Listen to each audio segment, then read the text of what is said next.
विशेष जयमाला।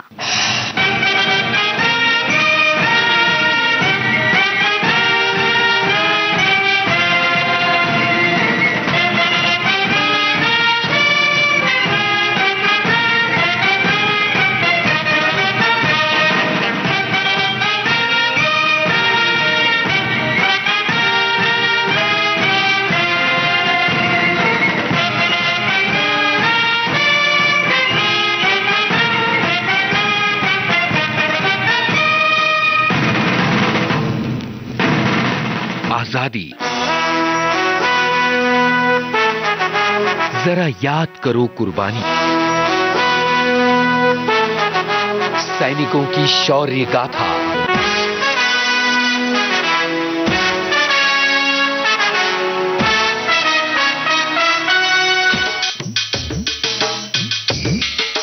सैनिकों की शौर्य गाथा। आज सुनेंगे सेवानिवृत्त जाबाज लेफ्टिनेंट कर्नल मनोज कुमार सिन्हा सेना मेडल की शौर्य गाथा, उन्हीं की जुबानी। ओ देश मेरे तेरी शान पे सदके, कोई धन है क्या तेरी धूल से बढ़ के, तेरी धूप से रोशन तेरी हवा पे जिंदा, तू बाग है मेरा मैं तेरा परिंदा, है अर्ज़ ये दीवाने की जहां भोर सुहानी देखी, एक रोज वही मेरी शाम हो, कभी याद करे जो जमाना माटी पे मर मिट जाना, जिक्र में शामिल मेरा नाम हो। जो भरा नहीं है भावों से, बहती जिसमें रसधार नहीं, वो हृदय नहीं है पत्थर है जिसमें स्वदेश से प्यार नहीं। दोस्तों, ये पंक्तियां इस कार्यक्रम की शुरुआत में पढ़ने की इच्छा हो गई, इसलिए पढ़ रही हूं क्योंकि हमारे सामने जो शख्सियत है उनके बारे में जितना भी कहा जाए वो कम है। उन्होंने बहुत सारे युद्ध का सामना किया है और जैसा कि होता है कि युद्ध में जीत होती है, हार होती है, कुछ मिलता है कुछ खोते हैं, लेकिन इन्होंने एक ऐसा भी युद्ध जीता है जिसमें कि उन्हें जीवन दान मिला है। जी हाँ, शूरवीर योद्धा जिनकी वजह से हम सुरक्षित हैं। बहुत सारे दुश्मनों का इन्होंने सामना किया, उन्हें धूल चटाई और ऐसे आगे बढ़ते रहे कि वो पंक्ति याद आती है, वीर तुम बढ़े चलो धीर तुम बढ़े चलो। ये सब जब सुनते हैं तो एक रोमांच सा होता है, कहीं ना कहीं वीर रस में हम डूब से जाते हैं। तो आज कुछ कार्यक्रम ऐसा ही होने वाला है क्योंकि हमारे साथ हैं लेफ्टिनेंट कर्नल मनोज कुमार सिन्हा जी। स्वागत करते हैं कार्यक्रम में आपका। नमस्कार रेणु जी, बहुत बहुत आभारी हूं मैं आपका। आपने मुझे ये मंच दिया, ये अवसर दिया अपने श्रोताओं से मुखातिब होने का। ये मंच जो है वो गौरवान्वित है आप जैसे योद्धा के आने पर। अच्छा, कार्यक्रम के शुरू में ही बता देते हैं अपने साथियों को कि भाई यहाँ पर केवल वीर रस की बात नहीं होगी। मनोज जी स्वयं कवि भी हैं, अब तो बहुत सारी विधाओं में पारंगत हो गए हैं। वो विधाएं कौन कौन सी हैं? तो शुरुआत करते हैं, सेना में आपका पदार्पण कैसे हुआ?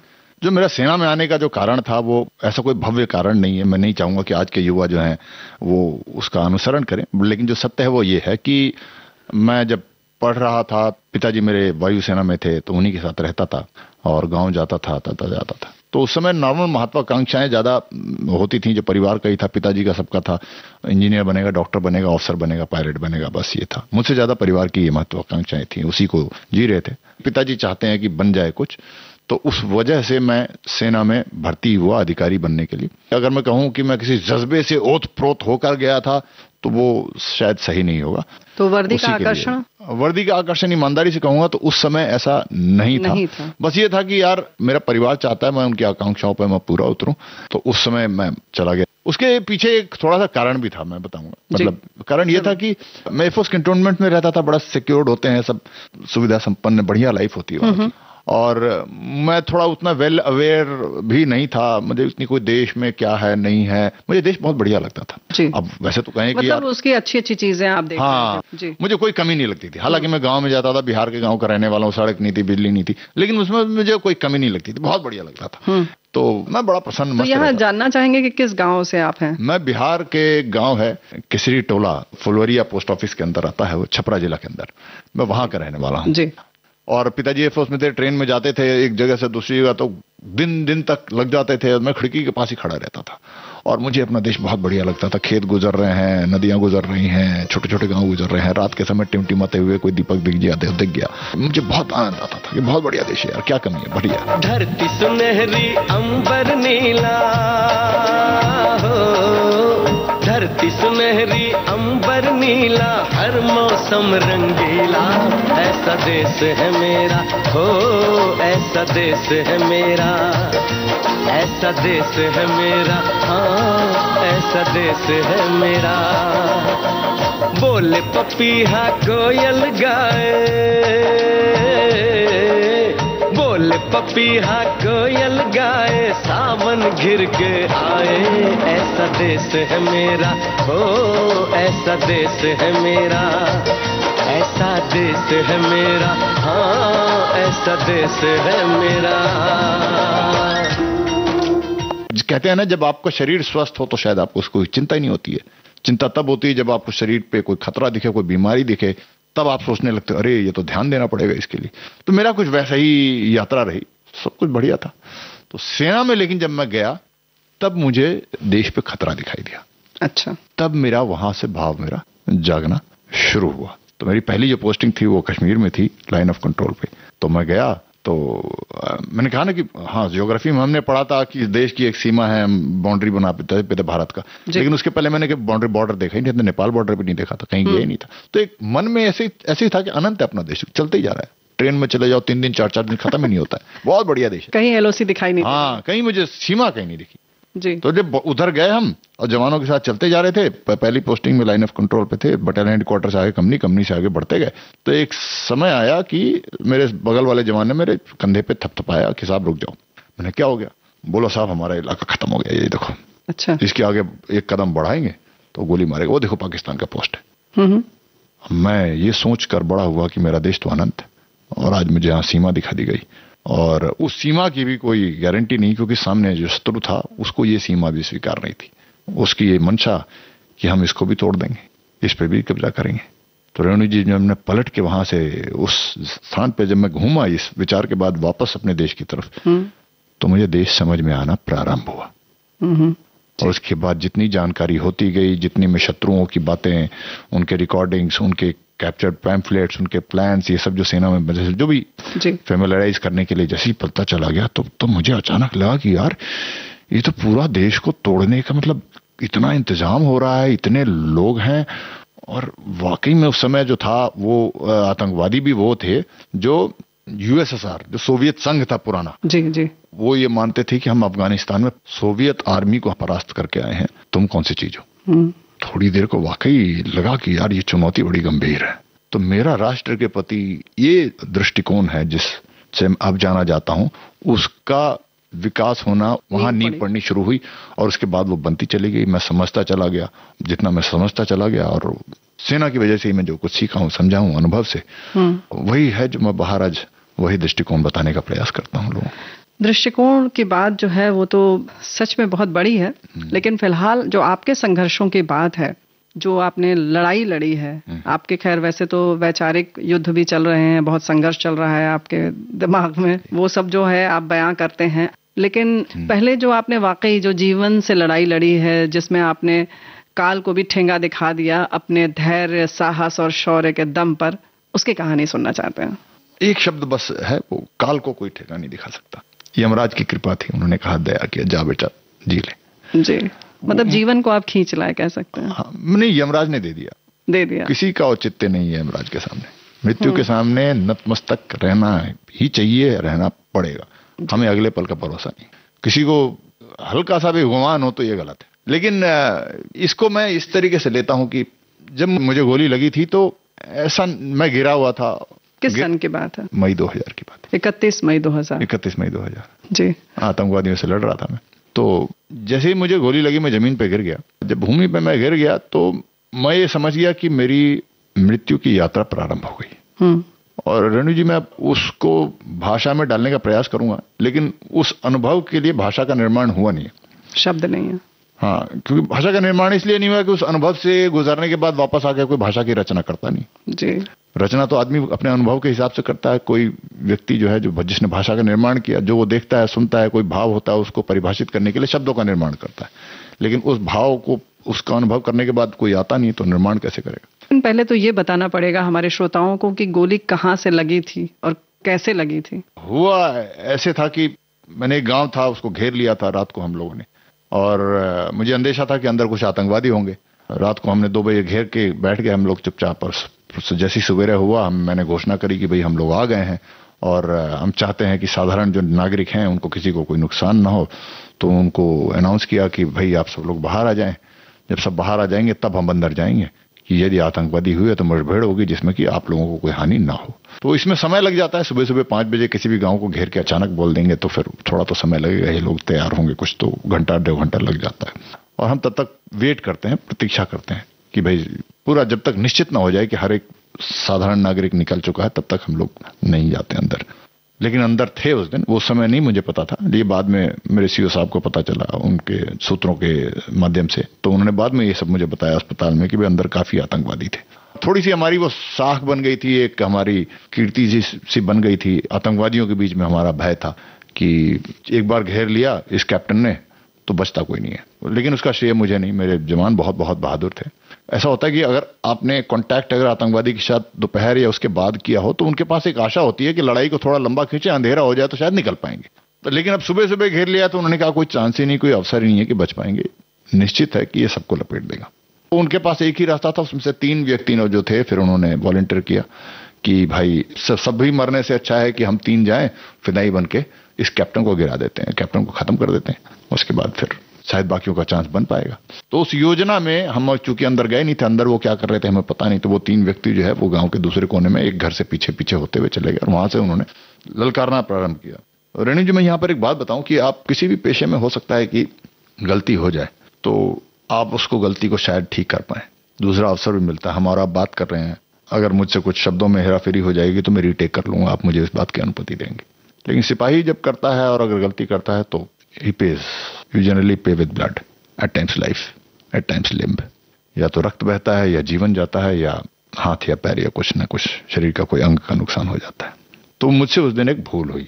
तो मेरे समझ में आ तो रहा था कि ऐसा होता नहीं है कि आतंकवादी ललकारे, अक्सर आतंकवादी छुपे रहते हैं और इस बात की आशा रखते हैं कि शायद हम उन्हें ना ढूंढ पाए, वो एक चांस लेते हैं और कई बार सक्सेस भी होता है। हमें बाद में पता चलता है कि यार पूरा ढूंढा हमने, फलां जगह तो ढूंढा नहीं, बाद में पता चलता सूत्रों से कि वो फलां जगह छुपा था।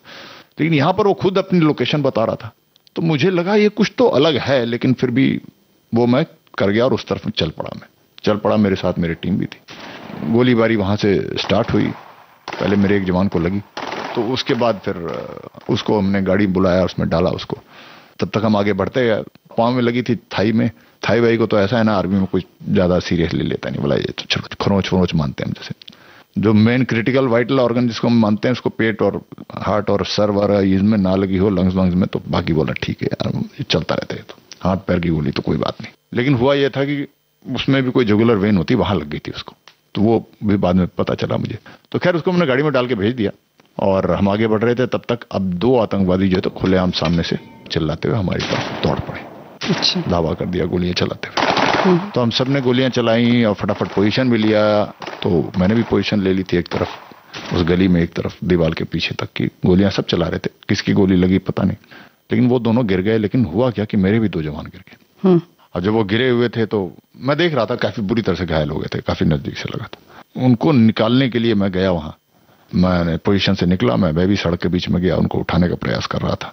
मैं देख रहा था कि समाप्त हो जाएंगे। एक ने दम तोड़ दिया था मेरे हाथों में, दूसरे को मैं कर ही रहा था। तब तक एक आतंकवादी था, वो उठने का प्रयास कर रहा था, गिर गया था वो भी, दोनों आतंकवादी भी गिर गया था। तो मुझे लगा ये तो गिर ही गए हैं, मैं अपने जवानों को बचा रहा था। पर फिर मैंने दूसरी गलती करी। मैं पहली बार जो है पूरे अपने सैनिक जो कॉम्बैट का मेरा कार्यकाल था उसमें मैंने थोड़ा सा भावनाओं में बह गया मैं। और वो जो उठने का प्रयास कर रहा था तो मैं खड़ा हुआ और उसको मैंने एक पांव उसकी छाती पर रख के उसको नीचे दबाया। और कोल्ड ब्लडेड की ऐसा कुछ तो, लेकिन मैंने अपने वेपन को सिंगल शॉट पे किया और मैंने उसको एक गोली सर में, मतलब मैं भूल गया कि लड़ाई का मैदान है, मुझे मर गया, अब छोड़ो, मेरा काम हो गया, अब आगे बढ़ो। दूसरा काम करना है। मैं वो भूल गया मैं कहाँ हूँ, खड़ा हूँ, मुझे आवाज आ रही, मेरे जवान चिल्ला रहे हैं साहब हो गया, खत्म हो गया, अब निकलो वहां से, पोजीशन में आओ अपने, ये वो। लेकिन मैं बस गुस्सा, तो मैं लगा हुआ था उसमें। वो मेरी दूसरी भूल थी। अब ये मैं कर रहा था, तब तक तीसरा जो था वो, उसने शायद वो तीसरा वो इसलिए नहीं आ रहा था कि उसने सोचा था कि इन दोनों में से काम हो जाए तो मैं छुपा रहूं जी। लेकिन उसने देखा कि काम तो हुआ नहीं, तो तीसरा फिर मेरे पीछे से आ रहा था। और इस बार उसने पहले वाले दोनों की से सीख ली और वो बिना कुछ चिल्लाए पीछे पीछे आ रहा था मेरे। और मैंने कहा ना, मेरा एक वहां पर ऐसा रेपुटेशन उन लोगों के बन गया था। पहले भी बहुत बार प्रयास किया था उन्होंने, तो बहुत नजदीक से ट्राई किया था, मैं बच गया था कई बार ईश्वर की कृपा से। तो वो बोला कि यार ये इतनी जल्दी मरेगा नहीं ये बंदा। मुझे ऐसा लगा कि पीछे कोई आ रहा है, तो फिर मैंने ये तीसरी गलती करी कि मैं पीछे घूमा। लेकिन पीछे घूमते घूमते मुझे एक काम करना चाहिए था कि वो हथियार जो मैं नीचे की तरफ मेरा पॉइंटेड था उसको मुझे सीधा करना चाहिए था, वो मैंने नहीं किया। जब मैं पीछे घूमना, मेरा हथियार अभी भी जमीन की तरफ था मेरा, और उसका सीधा मेरी तरफ था। जिंदगी और मौत में इतना ही फर्क होता है रेणु जी। उसके ट्रिगर पहले चल गई। ऐ वतन वतन मेरे आबाद रहे तो,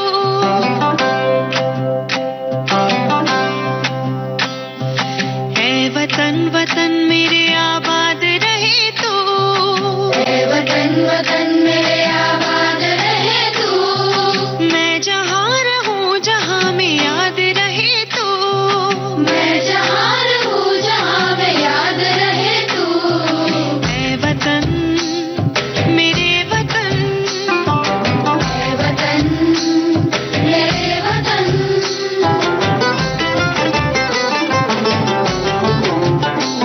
तू ही मेरी मंजिल है पहचान तुझी से, तू ही मेरी मंजिल है पहचान तुझी से, पहुंचूं मैं जहाँ भी मेरी बुनियाद रहे तो, पहुंचूं मैं जहाँ भी मेरी बुनियाद रहे तो, ऐ वतन मेरे वतन, ऐ वतन मेरे वतन।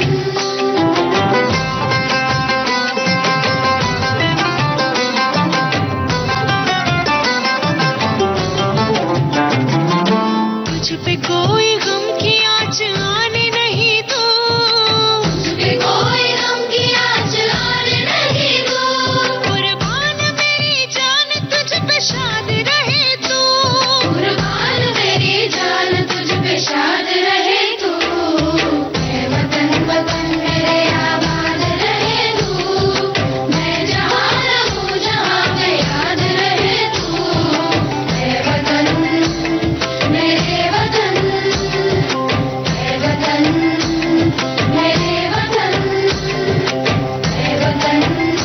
लब पे आती है दुआ बन के तमन्ना मेरी, मेरे वतन जिंदगी शम्मा की सूरत हो खुदाया मेरी।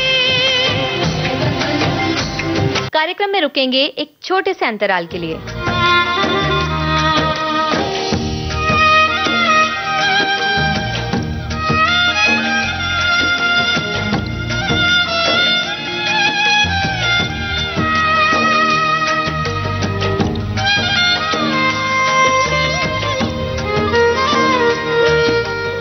सैनिकों की शौर्य गाथा कार्यक्रम में आप सुन रहे हैं जाबाज सेवानिवृत्त लेफ्टिनेंट कर्नल मनोज कुमार सिन्हा सेना मेडल की शौर्य गाथा, उन्हीं की जुबानी। मेरा जबड़ा फाड़ते हुए निकल गई, गला फाड़ते हुए जबड़ा निकल गई। तो ये आपको यहाँ पे चिन्ह, जी हाँ, जिसको मेरे ठोड़ी पे लगी, कहते हैं। हाँ ठुड्डी। ठोड़ी पे लगी और अंदर थ्रोट से फाड़ते हुए पीछे गले से निकल गई, स्पाइनल कॉर्ड के बाईं तरफ से निकल गई।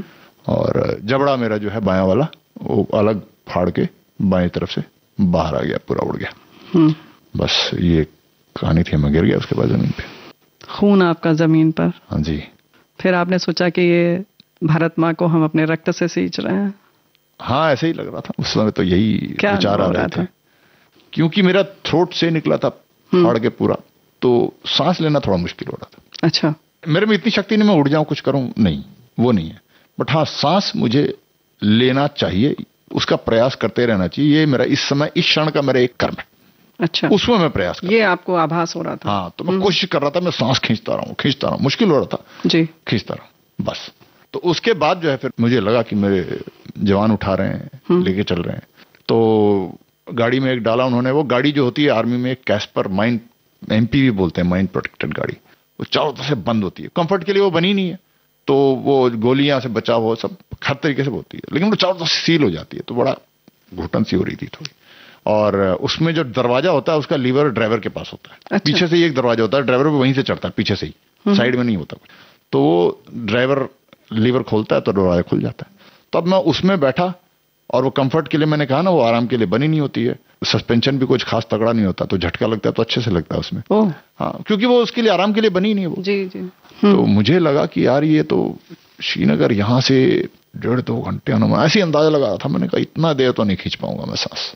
मैंने कहा यार संभव नहीं है, मन में ये सोच रहा हूँ संभव नहीं है, और मैं ये सोच रहा हूँ कि जब संभव नहीं है तो छोड़ देता हूँ, काहे खींच रहा हूँ, संघर्ष कर रहा हूँ। और जैसे ही मैंने ये विचार आया मेरे मन में कि यार संभव नहीं है, इतनी देर तो नहीं खींच पाऊंगा मैं, तो वो ड्राइवर ने लीवर खींचा और दरवाजा खुल गया और मुझे हेलीकॉप्टर के रोटर की आवाज आई। अब नियति देखिए रेणु जी, मैंने कहा ना, जो पहला लड़का मेरा घायल हुआ था उसको मैंने गाड़ी में डाल के भेज दिया था, मैसेज चला गया था, उसके लिए हेलीकॉप्टर आया था, लेकिन उसके जुगुलर वेन में लगी थी, थाई में, उसको जैसे ही डाल रहे थे हेलीकॉप्टर में, उसका देहांत हो गया। अब जो होता है सेना में सिखलाई कि भाई एनकाउंटर चल रहा है, तो पायलट ने बोला कि ठीक है, जब तक एनकाउंटर खत्म नहीं हो जाता मैं रुकता हूं, भगवान न करे फिर आवश्यकता पड़ जाए, नहीं तो फिर ये पार्थिव शरीर लेके चले जाएंगे।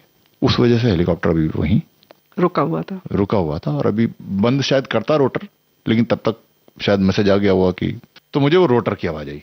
तो मैंने कहा ना, मैं छोड़ने वाला था कि यार अब नहीं खींच पाऊंगा, छोड़ता हूं, तब तक रोटर की आवाज है। मैंने कहा मनोज कुमार पकड़ ले थोड़ी देर और सांस। हाँ, तो मुझे फिर हेलीकॉप्टर में डाल दिया। हेलीकॉप्टर में मेरे साथ एक और लड़का बैठ गया और हम उड़ पड़े। तो बहुत सारे लोगों को श्रेय है, कईयों का नाम मैं जानता हूं, शायद कईयों का नहीं। तो पायलट भी थे उस समय, एक वो भी सिन्हा ही थे, मेजर सिन्हा और कैप्टन थोंगे, तो वो लेके चल रहे थे। अब उसमें भी मुझे समय का पता नहीं चल रहा था, कितना समय हो गया, शायद 15-20 मिनट तो हो ही गए होंगे। अब मैं सर जो है वो पीछे ऐसे लगा के पड़ा हूं, सांस ले रहा हूं, और मेरे मन में विचार आ रहा है कि नहीं खींच पाऊंगा। जैसे ही मेरे मन में ये विचार आया कि मैं नहीं खींच पाऊंगा, तो मेजर सिन्हा साहब जो थे वो, ऐसा लगा कि पायलट को सुनाई दे गई होगी मेरे मन की बात। वो पीछे मुड़े और जोर से मेरी तरफ देख के चलाए, look Manoj BB Cantt, look Manoj BB Cantt. वो बीबी कैंट है, वो कैंट है श्रीनगर का। Look Manoj BB Cantt, hold on. मैंने थोड़ा सा कनखी से देखा उस तरफ जहां वो इशारा करा उन्होंने, तो मुझे हेलीपैड दिखाई दिया, वहां एक एम्बुलेंस खड़ी दिखाई दी, और वो फौज के जो हॉस्पिटल के जो कर्मचारी होते हैं, नर्सिंग असिस्टेंट बोलते हैं, वो स्ट्रेचर लेके बाहर खड़े दिखाई दिए। मैंने कहा यार मनोज कुमार फिर पकड़ ले थोड़ी देर और फिर पकड़ लिया, डाला, ले गए हॉस्पिटल में।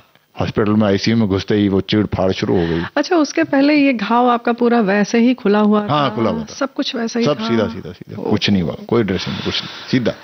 वो ड्राइवर जो था वो कैस्पर का, वो सीधा उसको हेलीकॉप्टर दिखाऊं उस तरफ लेके चल दिया, उसने अपनी बुद्धि लगाई। तो अब मुझे लग रहा था चिड़ फाड़ हो रही है, मतलब कपड़े उपड़े हो जा रहे हैं, कुछ कर रहे थे वो लोग। अब मैं धीरे धीरे मेरा वो जो है वो कॉन्शियसनेस खत्म हो रहा था, शायद हो रहा था या इंजेक्शन लगा दिया गया था, मुझे नहीं पता क्या हुआ, लेकिन हो रहा था। तो आखिरी मेरे शब्दों में डॉक्टर से यही पूछा था, मैं, doctor will I survive? Again, not that I wanted to or I wanted to die or I wanted to survive, just as a matter of fact कि भाई क्या है भविष्य मेरा, बताओ आपके हिसाब से। तो डॉक्टर की ट्रेनिंग होती है। हालांकि बाद में डॉक्टर ने बोला था कि भाई तुम्हारा ये आखिरी क्वेश्चन जो था ना, और जब मैं आखिरी जवाब दे रहा था उस समय मुझे लगा तुमने अपना आखिरी शब्द बोल दिए और मैंने तुमसे आखिरी बात कर ली और मैंने तुमसे झूठ बोला है, क्योंकि डॉक्टर ने बोला यस यस विल सर्वाइव। अब वो बोलते थे कि मुझे पूरा विश्वास था कि मैं झूठ बोल रहा हूँ, लेकिन कर्म है, करना है। ले गए ओटी में, फिर ऑपरेशन हुआ, सब कुछ हुआ। जब बाहर आए तो मैं बेहोश ही था, लाइफ सपोर्ट सिस्टम पे था मैं। जब मेरी आंख खुली, होश आया मुझे, तो लाइफ सपोर्ट सिस्टम पे सारे गैजेट लगे हुए हैं और मुझे चेतना आई।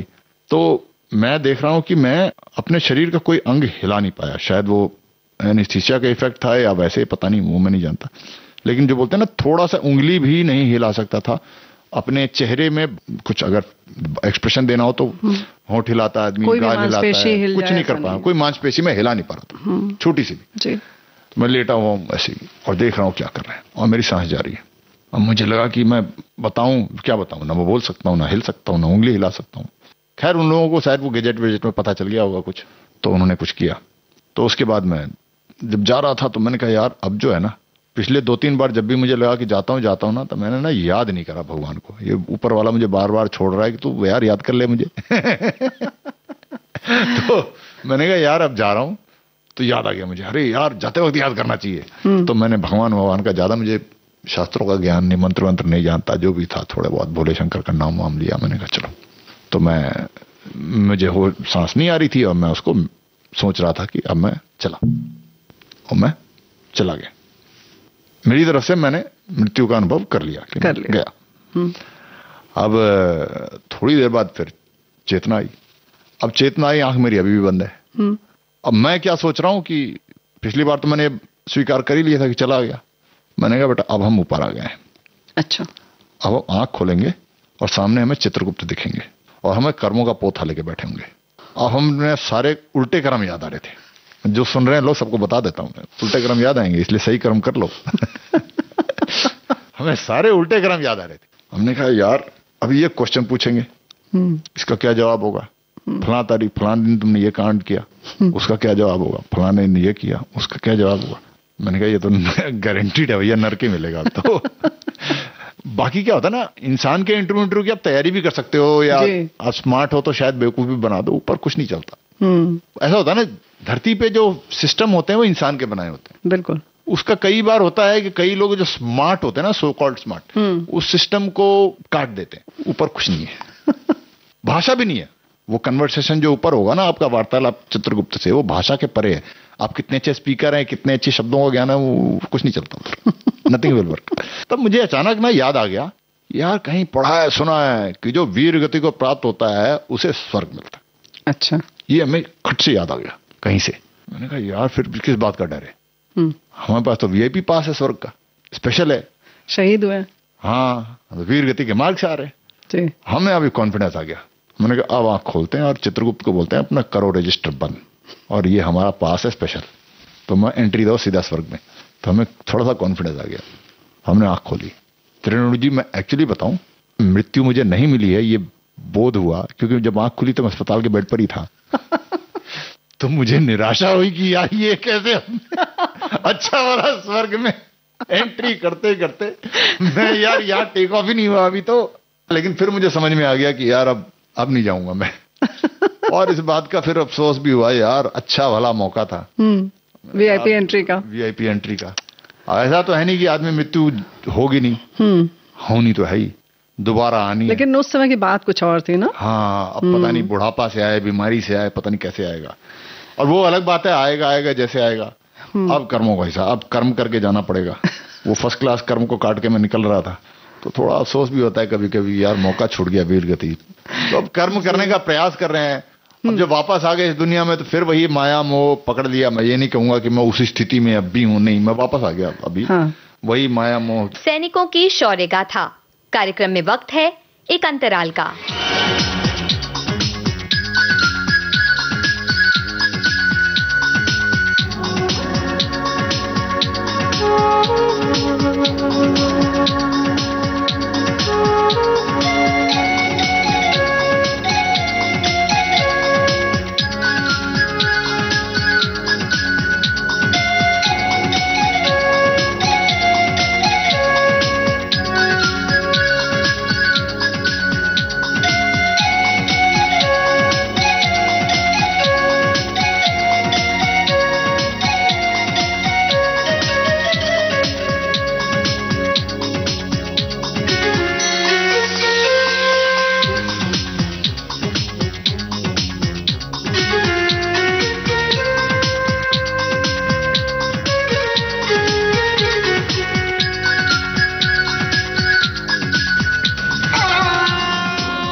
की शौर्य गाथा कार्यक्रम में आप सुन रहे हैं जाबाज सेवानिवृत्त लेफ्टिनेंट कर्नल मनोज कुमार सिन्हा सेना मेडल की शौर्य गाथा, उन्हीं की जुबानी। लेकिन इस स्थिति में आने के लिए जो है कितने महीने लगे आपको?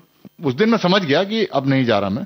तो उसके बाद आईसीयू में कुछ दिन रहा, वो संघर्ष, फिर बीमारी वो चलता रहा। फिर और आईसीयू के बाद वार्ड में, और 1 महीने के बाद मुझे सिक लीव भेजा गया। सब कुछ फिर अस्पताल से डिस्चार्ज होते होते मुझे 3 महीने लगे थे। 3 महीने लगे, जो कि काफी फास्ट है मेरी इंजरी के हिसाब से। वो भी चमत्कारी है कि मैं 3 महीने में निकल गया। इस समय की स्थिति की अगर हम बात करें तो दोस्तों को थोड़ा सा हम बता सकते हैं कि हाँ, ये इनकी ठोड़ी या ठुड्डी जो कहते हैं वहां से लेकर पीछे तक पूरा टांके लगे हुए हैं। और अंदर की स्थिति खुद आप बताएंगे। अंदर जो है मेरा जबड़ा पूरा निकल गया था जी। उस समय कुछ दांत भी, हालांकि दांत से गोली नहीं निकली है, तो मैंने डॉक्टर से पूछा भी दांत क्यों मेरे 2-3 गिर गए। बैलिस्टिक वाइब्रेशन कुछ उन्होंने बताया जी कि गोली की जो वाइब्रेशन से थरथराहट से तुम्हारे दांत तो चढ़ गए। ये इतने बगल से जाएगा। हाँ, तो जबड़ा निकल गया तो उसकी जगह फिर टाइटेनियम प्लेट लगाया, कुछ स्क्रू कसे हैं। बाईं तरफ का जबड़े जो जॉइंट होता है वो भी उखड़ गया था, तो वहां भी एक कील ठुका है। तो ठोका पिटी काफी हुई है। तो ये पूरा है कृत्रिम लगा हुआ है। हाँ, आर्टिफिशियल, प्राकृतिक नहीं है। नहीं पूरा जबड़ा आपका बाईं तरफ का जबड़ा जो है वो लगा हुआ है। तो किस तरीके की तकलीफ अब होती है? तकलीफ ऐसी होती है कि रेणु जी, मान लीजिए कि आप अपना जबड़े के नीचे के चमड़े को अपने अंगूठे और उंगलियों के बीच में दबाएं और खींचें, तो जो आपको अनुभव होगा, हाँ, वो अनुभव मुझे हमेशा रहता है कि जैसे इसको खींच रहा हो कोई। वो अनुभव हर समय रहता है, खिंचाव रहता है, हमेशा रहता है। ओह। और पीड़ा थोड़ी कम होती है क्योंकि मेरे यहाँ के सेंसेशन बाईं तरफ के चले गए, क्योंकि सारे नर्व उड़ गए हैं ना, जो सेंसेसरी नर्व होते हैं तो सब छितर बितर हो गए थे। ओहो। तो पीड़ा भी मेरे को शायद होती भी होगी, तो मुझे पता नहीं चलता। हालांकि शुरू में ये भी होता था कि जब मैं भोजन करता था, रोटी को टुकड़ा डालता था, तो मेरे बाईं तरफ का जो होंठ है नीचे वाला, उसमें सेंसेशन नहीं है, लेफ्ट साइड। तो इसमें कंट्रोल भी नहीं है मेरा। तो कभी कभी रोटी के साथ होंठ भी अंदर चला जाता था। ओहो। और काटते वक्त कट जाता था, मुझे पता भी नहीं चलता था। सिर्फ मैं देखता था ये स्वाद तो कुछ और आ रहा है, तो पता चला मैं अपने खून का ही स्वाद चख रहा हूँ। तब समझ में आता था कि अरे ये तो काट लिया मैंने अपने होंठ। सेंसेशन उसमें नहीं था। अभी भी नहीं है, आदत पड़ गई होगी बस। लेकिन अब आदत पड़ गई है, अब शायद अभ्यस्त हो गया हो कि मैं होंठ नहीं जाता अंदर। 2-4 महीने में अभी भी चला जाता कभी कभी, वरना अब नहीं जाता। नहीं, शुरू में बहुत कटता था। तो ये है, चल रहा है। बहुत असाधारण सी जिंदगी आपकी और बहुत अद्भुत कहानी। क्या कहना चाहिए, सच में किसी चमत्कार से कम नहीं है। और अभी भी बोली में भी कहीं ना कहीं थोड़ा सा अंतर सा आ गया है आपके बोलने में। थोड़ा सा आ गया है। कुछ लोगों को आवाज पसंद आती है, मैं उनको पता क्या बोलता हूँ कि इस गले से बारूद गुजरा है तो थोड़ी तो उसकी गर्मी रहेगी। क्या बात है, उसकी गर्मी है। बात बिल्कुल सही है, लेकिन कुछ शब्द आपको बोलने में तकलीफ होती होगी कहीं कहीं। हाँ, वो हो जाता। फिर भी आपने वाकई एक जो संघर्ष किया है अपने जीवन से और अपनी जिंदगी के लिए, वो वाकई सलाम के लायक है। हम सभी श्रोताओं की ओर से आपके इस जज्बे को सलाम करते हैं। बस वो ईश्वर की जो कृपा है, जो उनका आदेश है, बस समझा जीवन में यही एक रहता है, समझने का प्रयास करूं कि भगवान क्या चाहता, भाई तू बताओ यार क्या करना है। वो तो चाहते थे ना कि आप फिर से इस धरती पर आए, फिर गीता का ज्ञान दें। हाँ, तो अब आप क्या कर रहे हैं आजकल? वही प्रयास करता हूँ कि किस दिशा में जाऊं, क्या करूं। तो वही समझता हूँ, और जो मुझे लगता है कि शायद ये वो कराना चाहते हैं वो करता हूं। जी, वो कविता आप उस वक्त सुनाना चाह रहे थे। अक्सर जो है वो लड़ाई के बाद, जब सेना की बात की, जब भी लड़ाई होती है, तो हमारे मन में, सबके मन में दुनिया में यही ख्याल आता है कि वही लड़ाई है जो शत्रु से लड़ रहे हैं, बम चल रहे हैं, गोलियां चल रही हैं।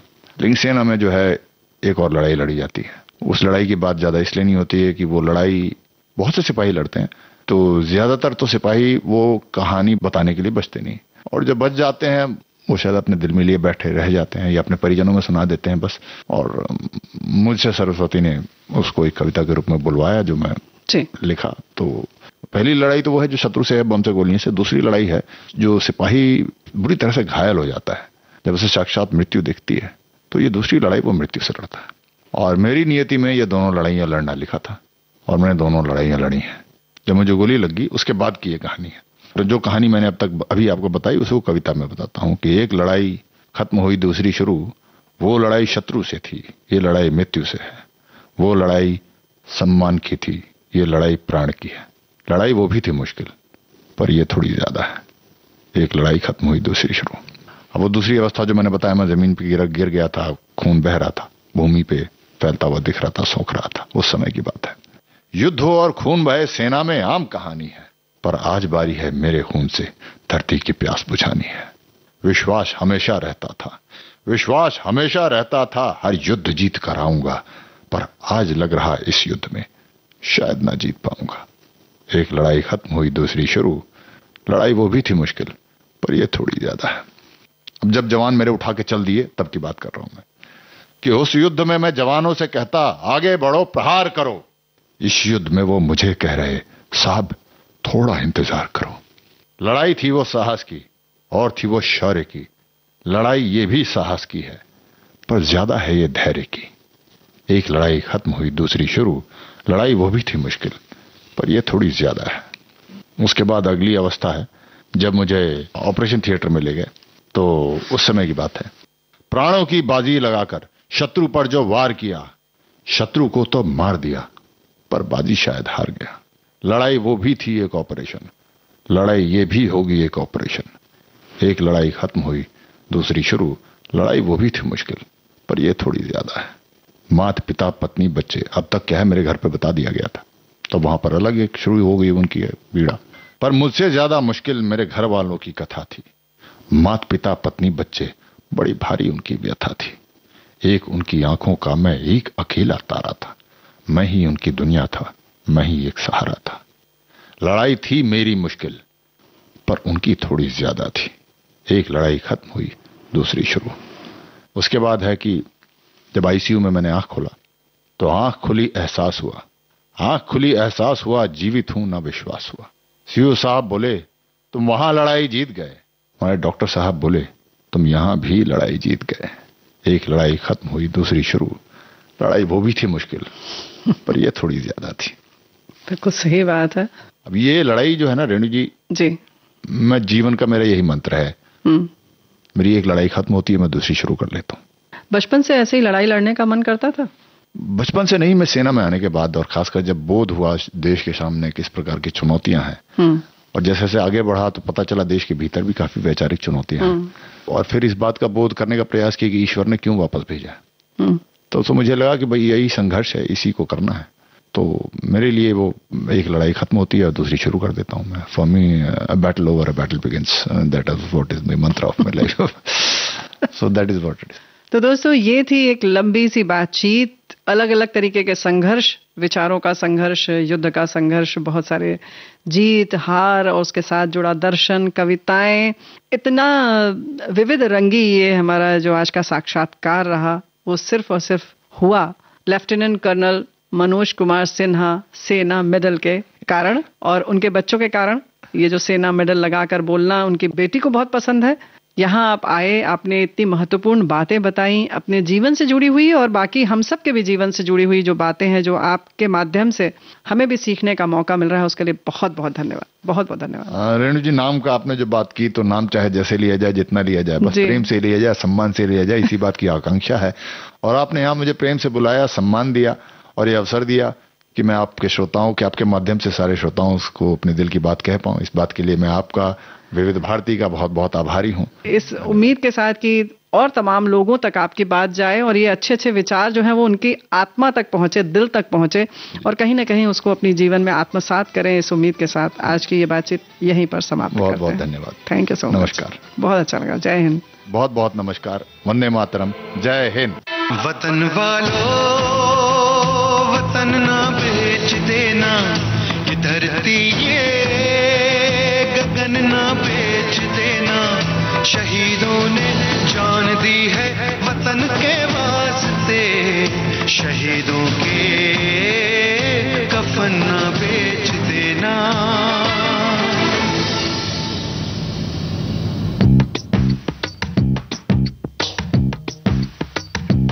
दोस्तों साथियों हम चले दे चले अपना दिल अपनी जान, ताकि जीता रहे अपना हिंदुस्तान। हम जिए हम मरे इस वतन के लिए, इस चमन के लिए, ताकि खिलते रहे गुल हमेशा यहाँ। दोस्तों साथियों,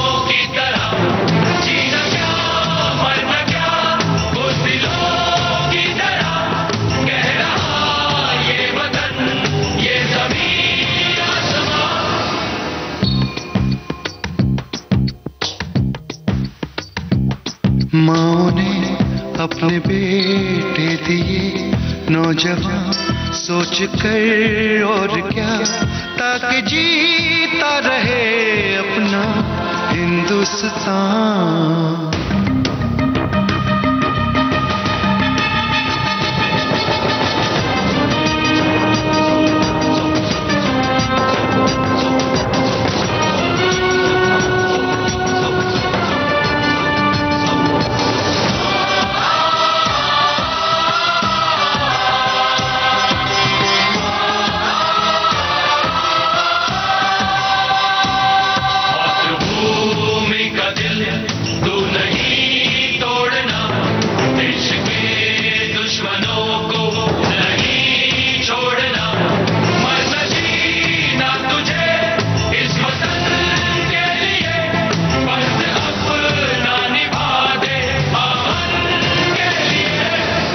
सैनिकों की शौर्य गाथा। आज आपने सुना सेवानिवृत्त जाबाज लेफ्टिनेंट कर्नल मनोज कुमार सिन्हा सेना मेडल की शौर्य गाथा। उन्हीं की जुबानी आपसे बातचीत कर रही थीं रेणु चतुर्वेदी। कार्यक्रम में रिकॉर्डिंग इंजीनियर HR पाटले, कार्यक्रम के प्रस्तुतकर्ता जुबैर खान।